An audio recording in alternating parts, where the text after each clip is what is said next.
তো আজকে দেখে এলাম নন্দনে দেবদার প্রজাপতি 2। পিটু। আমার ডাক নাম পিট্টু, যেটাকে অনেকে পিটু বলে ডাকে। তো এই সিনেমাটার নামটাও পিটু। তোমার জন্য হিট করলো সিনেমাটা? দুর্দান্ত, মানে সিনেমাটা সত্যি খুব ভালো হয়েছে। আর আমি আপনাদের বলবো যে আপনারা গিয়ে হলে দেখুন সিনেমাটা। Wholesome family entertainer. একদম ফ্যামিলি ফ্যামিলি নিয়ে যান, খুবই মজা পাবেন। সবচেয়ে বড় ব্যাপার মুভিতে হচ্ছে জোকস। বাপরে বাপ, কমিক টাইমিং এ মানে যত মানে খরাজ মুখার্জির একটা মদ খাওয়ার সিন আছে, ওখানে পুরো হল হাসছে, আমার মুখ ব্যথা হয়ে গেছে হাসতে হাসতে। হাসতে হাসতে মানে হল যে হাসছে একসাথে, পুরো সারা হলটা হল ভাইব্রেট হাসছে। করছে একসাথে, হ্যাঁ, এরকম হাসছে। আর বলতে হবে খরাজ মুখার্জি থেকে শুরু করে মিঠুন চক্রবর্তীও কমেডি দুর্দান্ত করেছে। বাট কমেডি পুলের জন্য বেসিক্যালি ছিলেন হচ্ছে গিয়ে মিঠুন চক্রবর্তী নয়, খরাজ মুখার্জি, আর ওইদিকে হচ্ছে গিয়ে তোমার কাঞ্চন মল্লিক, কাঞ্চন মল্লিক ওজিজ অফ কমেডি, তাই তো? মানে হ্যাঁ, ওজিস মানে ওদের পেয়ার আপটা ডেঞ্জারাস লেভেলের কমেডিয়ানে। তার স্টোরির দিক দিয়ে বলবো খুব ভালো স্টোরি, একদম হ্যাঁ। ইউনিক স্টোরি, দেখে কিছু মজা লাগলো। তাই তো? ফার্স্ট হাফে একটা অন্য প্লট পয়েন্ট নিয়ে ডিল করে, সেকেন্ড হাফে আবার অন্য একটা প্লট পয়েন্ট নিয়ে ডিল করে, মানে এটা আমার খুব আপনারা ইউনিক লাগলো যেহেতু ট্রিটমেন্টটা। 2.5 ঘন্টার মুভি, আপনারা একদম বোর হবেন না, এটা না। সবচেয়ে বড় ব্যাপার। কিছু কিছু সিনস হয়তো মনে হবে যে একটু বেশি ড্রামাটিক হয়ে যাচ্ছে, বাট ওটা বাট ড্রামা অডিয়েন্স বেঙ্গলি যারা, মুভিজ এটা হ্যাঁ, হয়। যেহেতু ফ্যামিলি অডিয়েন্স যারা যাচ্ছে তারা ড্রামা পছন্দ করে, মেলো ড্রামা লেভেলের ড্রামাটা, হ্যাঁ এক্স্যাক্টলি, তাদেরকে যেরকম ক্যাটার বাংলা করতেই সিরিয়ালে করছে। যেরকম থাকে। হ্যাঁ, ওটা তাদেরকে তো ক্যাটার করতেই হবে, বোঝাই যাচ্ছে যেটা ফ্যামিলি ড্রামা যেহেতু, কিন্তু এটা পারফেক্ট ব্লেন্ড আমার মনে হয় of emotion, comedy and drama, তাই আর তো? আর সবচেয়ে বড় ব্যাপার, এই মুভিটা অ্যাকচুয়ালি দেবের রিলিজ করা ফ্যামিলি ড্রামা 2 নম্বর, তাই তো? হ্যাঁ। সেকেন্ড ফ্যামিলি ড্রামা নাকি? না না না, এটা এর আগে অভিজিৎ সেন ডিরেক্টর, তার সাথে কোল্যাব করেই দেব আগে আরো দুটো হিট দিয়েছে ফ্যামিলি ড্রামার ক্ষেত্রে, টনিক, টনিক ছিল। তারপর প্রজাপতি, আর এবার হ্যাঁ প্রজাপতি প্রজাপতি 2। 2, মানে আমি প্রজাপতি ইন জেনারেলের কথা বলছি, মানে হ্যাঁ হ্যাঁ তোর এইখানে তো এই দেবের সাথে যে এই এরকম একটা ছিল না যে ও শুধু অ্যাকশন মুভি হ্যাঁ বানায়, হ্যাঁ। এটা কিন্তু দেব না, দেখিয়ে দিয়েছে যে ও একটা দেব এটা- ভার্সেটাইল অ্যাক্টর হয়ে গেছে। সে পরবর্তী যে লাইন আপ সেটা তো বোঝা যাচ্ছে, দেব 50 কি বাইক অ্যাম্বুলেন্স দাদা, ওই ফিল্মটা মানে দেব কিন্তু মেগাস্টার টাইটেলটা ডিজার্ভ করে আমার মনে হয়। ও কিন্তু Exactly. একটাতে স্টিক করে নেই, হ্যাঁ, ও যেটা বিভিন্ন- অনেক অ্যাক্টররা হ্যাঁ। করে যায়, অনেক মানে আরেকজন সুপারস্টার আছে বা টলিউডে, সে একটাতেই স্টিক করে গেছে, সেরকম কিন্তু দেবদা করছে না, সে বিভিন্নভাবে এক্সপ্লোর করছে, বিভিন্ন জনরাস এক্সপ্লোর বিভিন্ন করছে। জনরা এক্সপ্লোর করে বিভিন্ন বিভিন্ন রোলে হিট দিচ্ছে, এটাই সবচেয়ে হ্যাঁ, বড় হ্যাঁ। ব্যাপার। It shows that is the versatile actor. হ্যাঁ, আর দেবকে কিন্তু এখানে খুব ফ্রেশ আর চার্মিং লাগছে অ্যাজ আ সিঙ্গেল ফাদার, লুকটাও বেশ অন্যরকম লাগছে। হ্যাঁ এক্স্যাক্টলি। হ্যাঁ। আর অনেকে বলে যে দেব কাঁদতে পারে না, হ্যান ত্যান। ভাই, সবার মধ্যে কিছু না কিছু স্কিল খামতি তো থাকে।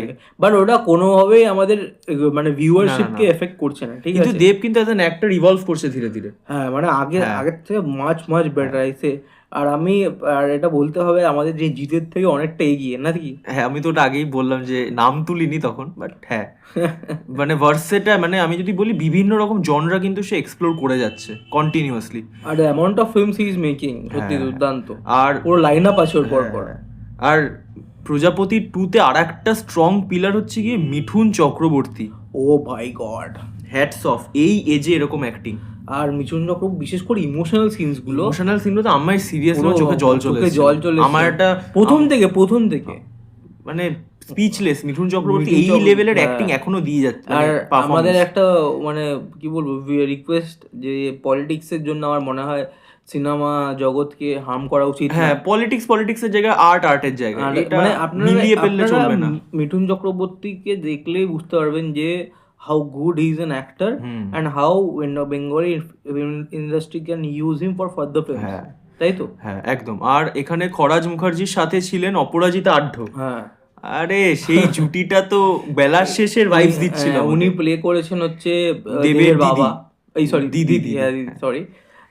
উনি উনি খুব ভালো অ্যাক্টিং করেছেন অ্যাজ এ দিদি, মানে ম্যারিড দিদি হয়ে গেছে। আর বিশেষ করে খরাজের সাথে ফানি সিনস হ্যাঁ, গুলোতেও হ্যাঁ। খুব ভালোভাবে উনি রিয়াক্ট করেছেন। আর দিদির ওই অ্যাঙ্গেলটাও লাস্টে গিয়ে খুব সুন্দরভাবে ফুটে আসে, ওটা মোস্ট অফ দ্য ফ্যামিলিতে আমার মনে হয় হ্যাঁ, ওরকম মানে হয়। অপরাজিতা আদ্য আমার ভালো মনে হয় অভিনেত্রী। ভালো অভিনেত্রী, আর মাল্টি রোল, মানে সেই দুর্গাতে এরকম একটা জিনিস হ্যাঁ, দেখে আর আসলাম, এখানে এরকম। আর খুব দুর্দান্ত। আর মেনশন করতে হবে অনুমেঘা কাহালি বলে যে চাইল্ড অ্যাক্ট্রেসটি ছিলেন, হ্যাঁ। তাকে আমরা স্বার্থপরেও দেখেছিলাম, কিন্তু এখানে একটা স্পেশাল ভাই। মেনশন, যে অ্যাকসেন্টটা ধরেছে, ও যে অ্যাকসেন্টটা ধরেছে লন্ডনে বড় হয়েছে আর যে এরকম ভাবে ব্রিটিশ অ্যাকসেন্টটা করেছে, মারাত্মক। মারাত্মক, মানে গায়ে কাটা দিচ্ছে এই এরকম বয়সে accent এরকম দিয়ে। অ্যাক্টিং, মানে বড় তাহলে হয়ে আমার future-এ মনে কি হবে? হচ্ছে সে একটা কিছু মার্ক ফেলে যাবে টলিউডে। একদম একদম।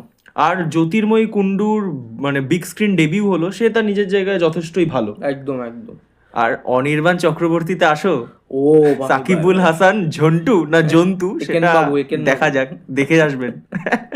ও দুর্দান্ত দুর্দান্ত, এখানে মানে কিন্তু ও ভিলেন, villain কিন্তু না, কমিক ভিলেন, হ্যাঁ মানে একটু গ্রে ক্যারেক্টার টাইপের, কমেডি হেভি। হ্যাঁ, আর উইথ কমেডি, ঠিক আছে। হ্যাঁ, যেভাবে মধু Last এ নিয়ে কিন্তু কমেডি, ও মানে একটু ভালো টাইপের হয়ে যায়, ঠিক আছে। হ্যাঁ মানে ওই যে কমেডিটা, ওই মধু, ওই কমেডি গুলো হ্যাঁ, হল একটু double meaning jokes, horror plus comedy, double meaning jokes, এগুলো তো আছেই। হরর, মানে হরর না, মানে ভিলেননেস। হ্যাঁ কি মানে ডাবল মিনিং জোকস গুলো কিন্তু হ্যাঁ, দুর্দান্ত।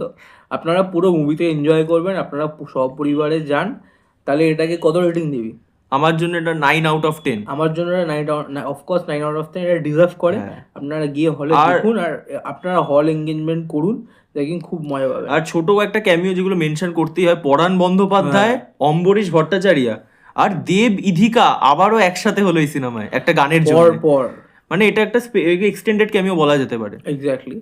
আর এটা পর পর মানে হ্যাঁ। দীপিকার সাথে দেবের লাইন আপ হচ্ছে পর পর, দেখা যাক ফিউচারে কি হয়। পার্থ ভৌমিকেরও একটা হ্যাঁ। একটা ছোট ক্যামিও রয়েছে, ছোট্ট ক্যামিও রয়েছে, হ্যাঁ, কিন্তু সবাই নিজেদের জায়গায় নিজেরা বেশ ভালোই। খুব ভালো মানিয়েছে। আর মিউজিক জিৎ গাঙ্গুলি, হ্যাঁ, ও কামব্যাক, হ্যাঁ, গানগুলো আমার বেশ ভালোই লেগেছে। একদম। একটা আর বিজিএম এ ছিল রথিজিৎ ভট্টাচার্য, হ্যাঁ, আর জয় পান্তা বলে একটা গান আছে, ওটা কিন্তু হ্যাঁ, এনজয়েবল, ওটা খুব এনজয়েবল।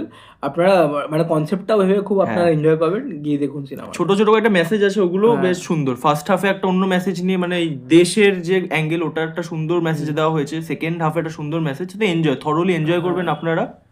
দেখুন হলে গিয়ে সিনেমাটাই। তাহলে আবার আসছে একটা নতুন একটা হ্যাঁ, ভিডিও নিয়ে, একদম। চলো টাটা। টাটা।